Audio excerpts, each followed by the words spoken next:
quite good outside, but spring will get here eventually. And it's time to start seed shopping. I think it's like 37 days, but who's counting? That's right, who's counting? Lisa Briggs from the Briggs Company is here. Hi, Lisa. Hello. So you got ideas for a different kind of garden? Yes, and I sort of forgot that it was Valentine's Day. I don't know why. It's creeped up on us, It yeah. did creep up Poor on Harvey. me. I know. He's away, so what are you going to do? All right. So it got me thinking about flowers. And it got me thinking about how we talk all the time, every year, about vegetable gardening. And you want your garden to be low maintenance or be useful or have purpose. But we've sort of forgotten about the old-fashioned cutting garden. And so I was thinking that maybe we should take a little piece of our veg garden or some pots or something and grow some flowers just to have them in the house all the time. And so there's Good idea. And there's some really easy things to plant, and of course none of them are growing now, so you'll have to start some seeds.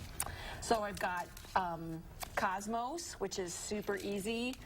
I personally love zinnias. Over here. Yeah, there we go. Oh, Whoops, hold on, I hold was on. right. Lisa, not so fast. There you go. Ooh. I'll let you hold it, Rob. All right, zinnias. I love zinnias. I do love zinnias. They come in all kinds of colors. 4 o'clocks are really good. Marigolds, whatever you like, whatever color you like, you can go ahead, and a lot of those flowers can be started now. You can start them. A lot of them you can. Well, that would help get through this weather. Yes, and it gives you something to do that maybe you're maybe bringing spring a little bit closer. How do you do that? Well, it's super easy. I would say that our new favorite thing are these cow pots. And these are made from manure. So so they're completely compostable, and they compost a little faster than peat pots do.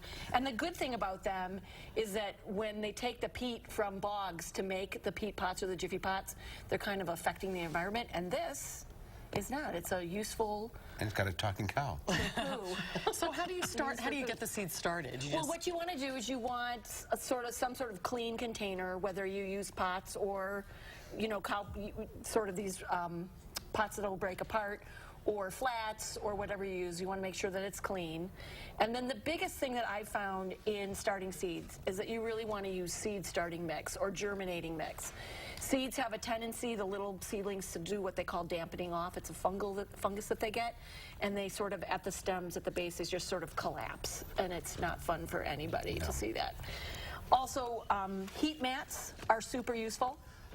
And so what this does is it just puts bottom heat, makes the soil a little warmer. Oh, you plug this in? Yeah, you plug this in, and then you set the plants right on the mat, and it makes them think that maybe the soil is warm enough to be, like, I don't know, May. Do you need the grow lights?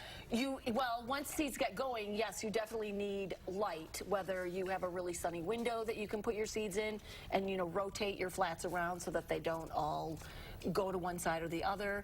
If you don't have that kind of thing in your house, then yes, you definitely need to get some grow lights. And this would be a fun thing to do with kids. I think it's a riot to do with kids. And it's good to get kids sort of involved. I've always said, especially in food production, because I think a lot of us forget where food comes from.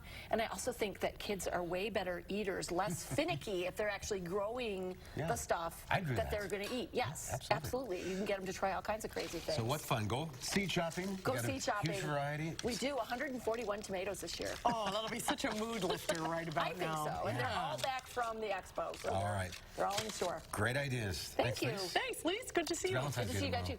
Yeah. Happy Valentine's Day to both of you. Thank you. Still to come at 4 opportunities.